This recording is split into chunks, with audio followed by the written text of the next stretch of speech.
மச்சி, ஏய் இங்க என்ன பண்ற? தனியா கஷ்டப்படுறியே, அதான் ஹெல்ப் பண்ணலாம்னு வந்தேன். ஏய் எனக்கு கொஞ்சம் கம்மி தான், அதுக்காக நீ இவ்வளவு கேவலமா இடம் போடாத. சங்கமித்ரா ரூம்ல தான் இருக்கா, இப்ப வெளியில வர மாட்டா. நீ கிளம்பு கிளம்பு. அவ வெளியே வரல, நான் போய் பாத்துக்கிறேன். டேய் டேய் டேய் என்னடா பண்ற நீ? நான் மாட்டினா உனக்கும் சேர்த்தா அடி விழும். அதனால நான் நடந்து உள்ள போயிட்டே இருப்பேனா, நீ யாரும் பார்க்காம பாத்துப்பியா? ஓகே? டேய் சொன்னா ஆறு வீடுக்குள்ள போறதே செல்வி ஃப்ரெண்டு ரங்கவி பாட்டி. ஆம்பளை கணக்கா தெரியுது. அவ பாப் கட்டிங் பண்ணிட்டு வந்திருக்கா, வேற ஒண்ணும் இல்ல. நீங்க உங்க வேலையை பாருங்க. அங்க வீடு பேர் வச்சுக்கிட்டு பாப்பு கட்டிங் கேக்குதா இவனுக்கு? சொன்னா கேளுடா. முன்னாடி போய்கிட்டு இருக்க என்றாங்க பண்ணி தொடக்கிற துணி வேணுங்க. அது கொட்டையில இருக்கான், அங்க போயிடுறாரு. சரிங்க.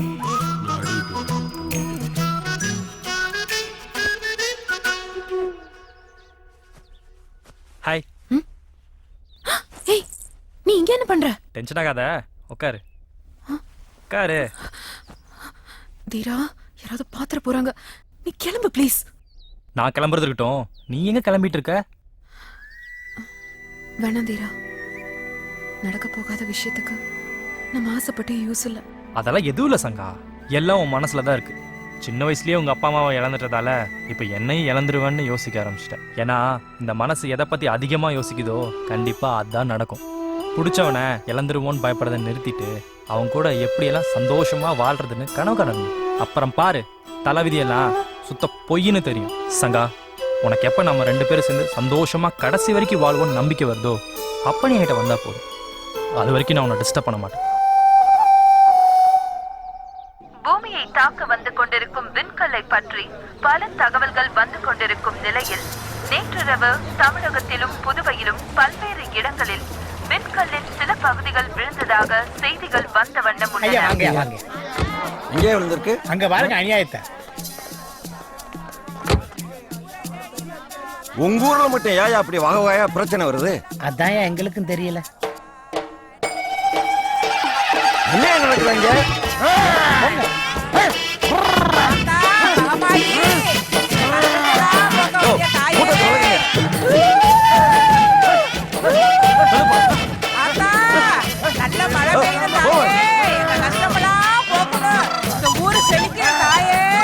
என்ன பண்றீங்க? எல்லாரும் எழுந்திருச்சு போங்க.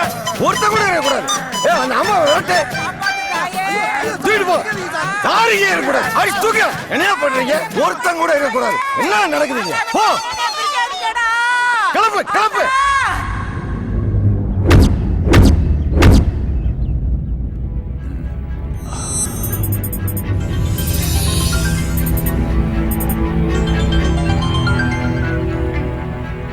Yes sir.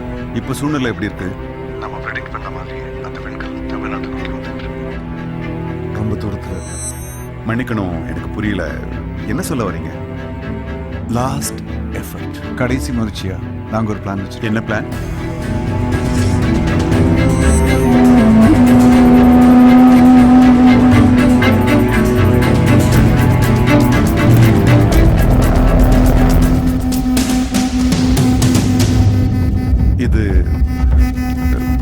இது சாத்தியமா? 50-50 சான்ஸ். சொல்ல முடியாது. We should be ready for any consequence.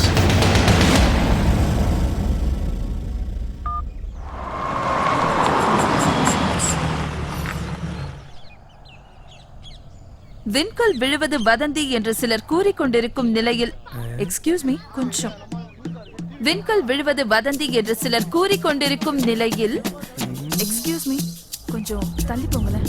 விண்கல் விழுவது வதந்தி என்று சிலர் கூறிக்கொண்டிருக்கும் நிலையில் அப்புச்சை கிராமம் என்ற ஒரு கிராமத்தில் நேற்று இரவு விண்கல்லின் ஒரு சிறு பகுதி ஊரின் எல்லையில் விழுந்திருப்பது பெரும் அதிர்ச்சியும் பீதியும் ஏற்படுத்தியுள்ளது.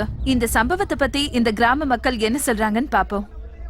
சொல்லுங்க சார், நேத்து நைட்டு என்ன நடந்துச்சுன்னு சொல்லுங்க. வந்துங்க நைட் ஒரு 8 மணி இருக்குங்க. நல்லா தண்ணி அடிச்சு வீட்டுக்கு வந்தா என் மொண்டாட்டி மீன் குழம்பு வச்சிருந்தாங்க. இல்ல சார், விண்கல்லை பத்தி நாங்க அதான் சொல்ல வர்றேன். என் மொண்டாட்டி மீன் குழம்புங்க. Cut cut. புதுசா ரிலீஸ் ஆகிற உடனே எங்க ஊருக்கு வர்றதுக்கு 6 மாசம் ஆயிருங்க.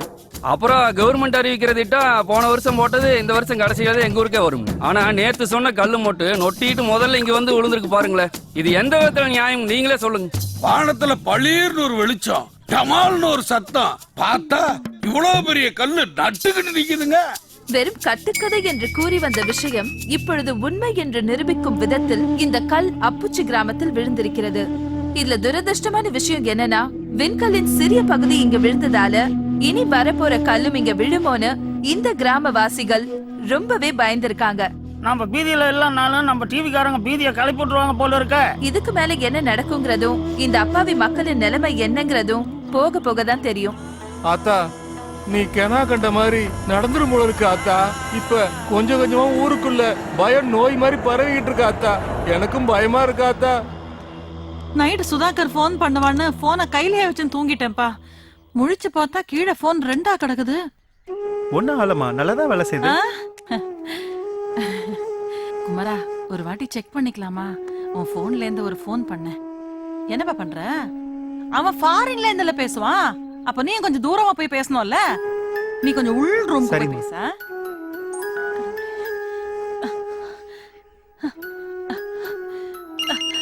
அடிக்குது. ஹலோ ஹலோ அம்மா, கேக்குதாமா? கேக்குதுப்பா. நான் விண்கல் பாத்திருக்கேன் தெரியுமா? சும்மா புழுகாத. நிஜம்மா, ஒண்ணுல நிறைய. எங்க பார்த்த? போன மாசம் டிவில ஒரு படம் போட்டாங்களா, அதுல ஒண்ணுல நிறைய. அப்புறம் அதுல ஒரு ஊரே அழிஞ்சிரும். அப்ப நம்ம ஊரும் அழிஞ்சிருமா? ஆமா. இந்த பிரச்சனைக்கு நடுவுல ஒரு விஷயத்தை கவனிச்சியா? என்னங்க? அந்த கல்லு எங்க விழுந்திருக்குன்னு பாத்தியா? ஊருக்குள்ள இருக்கிற காட்டுக்குள்ள தானே விழுந்திருக்குதுங்க. அட போப்பா. யாருடைய இடம்? சின்னச்சாமியோட இடம்யா?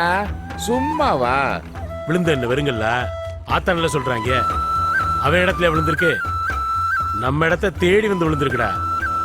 அதுக்கெல்லாம் ஒரு கொடுப்பனை வேணும்டா.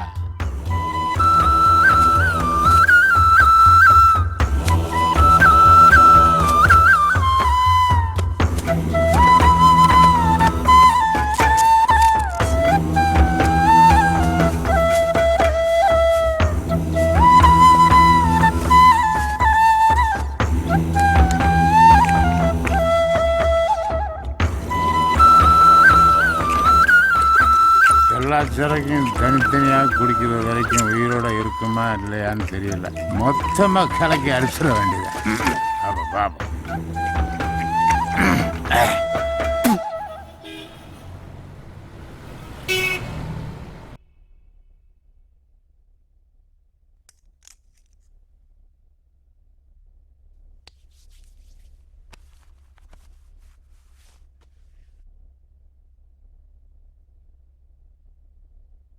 என் உயிரினும் மேலான தமிழக மக்களுக்கு முதற்கணின் வணக்கத்தை தெரிவித்துக் கொள்கிறேன். சில காலமாக நாம் இயற்கை பேரழிவுகளை மிகவும்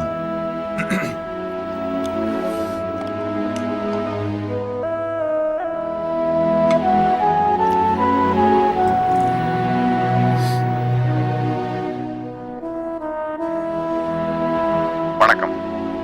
மனித வரலாற்றுல எத்தனையோ முறை இயற்கை தன்னுடைய சீற்றத்தை காமிச்சிருக்கு. அதனால பல பேரழிவுகள் ஏற்பட்டிருக்கு.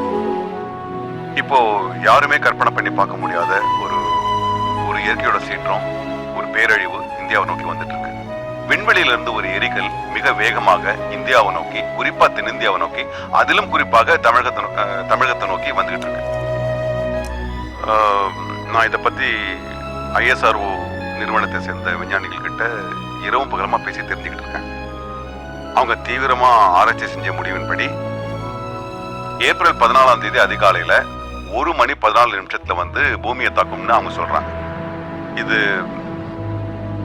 இதை நான் நம்புறேன். ஒரு முதலமைச்சரா, ஒரு பொறுப்புள்ள மனிதனா நான் இதை நம்புறேன். இந்த விண்கல் விழற இடத்துலயும் அதை சுத்தி குறைஞ்சபட்சம் 5 கிலோமீட்டர் பரப்பளவுக்கு நம்ம கற்பனை பண்ணி பார்க்க முடியாத, எதிர்பார்க்க முடியாத ஒரு பேரழிவு ஏற்படலாம். இயற்கையை எதிர்த்து போராடுற அளவுக்கு மனிதனுக்கு சக்தி இல்லை. ஆனால் நம்ம முன்னெச்சரிக்கை சில விஷயங்களை பண்ணோம்னா அதுல இருந்து நம்மளை தற்காத்து கொள்ளலாம். தமிழக அரசு மிகவும் தீவிரமா போர்க்கால அவசரத்தின் அடிப்படையில் சிறப்பான ஏற்பாடுகளை பண்ணியிருக்கு. அதிகாரிகள் இதுக்காக ஒரு ஒரு ஒரு பெரும் படை போல இதுல இறக்கி விடப்பட்டிருக்காங்க. தயவு செஞ்சு நீங்க இதனால பயமோ பீதியோ அடைய வேணாம், குழப்பங்கள் வேணாம். எல்லாம் முறையா வரையறுத்திருக்கு. தயவு செஞ்சு நீங்க அரசு அதிகாரிகளோட ஒத்துழைக்கணும். நன்றி.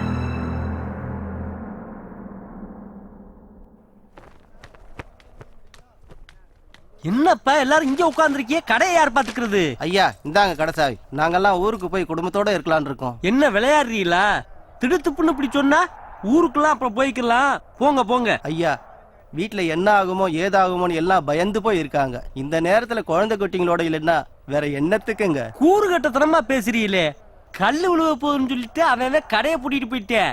இந்த நேரம் நம்ம கடையை திறந்து வச்சிருந்தா அல்லு அள்ளிடலாம். காந்தி ஜெயந்தி அன்னைக்கு எந்த ஒயின் ஷாப்பு திறந்துருக்கோ அவன்தே 2 மடங்கு கூட சம்பாதிப்பேன்.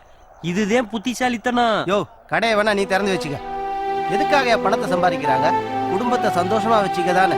கல்லு விழுதோ இல்லையோ, உன்ன மாதிரி பணத்தாசை பிடிச்சவங்க கிட்ட வேலை செய்ய எண்ணம் எங்களுக்கு இல்ல. இந்தா புடியா சாவிய, வாங்கியா போலாம். போங்கடா போங்க. நீங்க இல்லைன்னா என்ன, என் பொண்டாட்டி புள்ளைய வச்சு நான் கடையை பாத்துக்கிறேன். இவன் என்ன சொல்லாம இல்லாம வீட்டை பூட்டிட்டு போயிட்டா?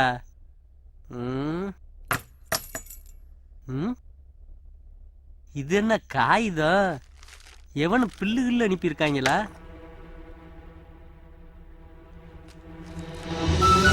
உன்னோடு வாழ்ந்த வாழ்க்கையில நான் எந்த சந்தோஷத்தையும் அனுபவிக்கல. நானாவது பரவாயில்ல. நம்ம பையன் என்னையா பாவம் பண்ணா? அவன் ஆசைப்பட்டது ஏதாவது நீ வாங்கி கொடுத்துருப்பியா? உனக்கு எத்தனையோ தடவை சொல்லியும் நீ திருந்துற மாதிரி தெரியல. உனக்கு எங்களை விட பணம் தான் முக்கியமா போச்சு. அதனால என் பையனை கூட்டிட்டு நான் என் அம்மா வீட்டுக்கே போறேன். நீ இந்த கடைசி 2 நாள்ல உன் பணத்தையே கட்டிட்டு அழு.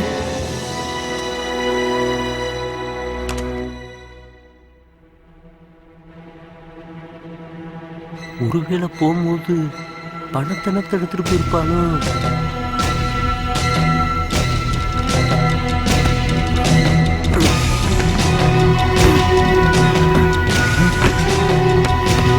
கஷ்டப்பட்டுல சம்பாரிச்சு பணம் போயிருமோ?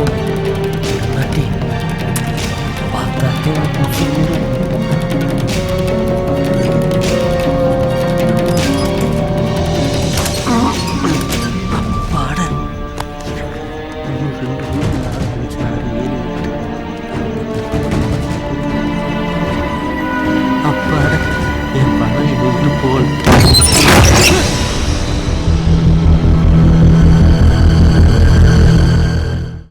அவ்வளவுதான் காட்ட முடியும். அதுக்கு மேல காட்ட முடியாது. மத்த கம்பெனிகள் காட்டலாம், ஆனா எங்க கம்பெனி காட்டாது.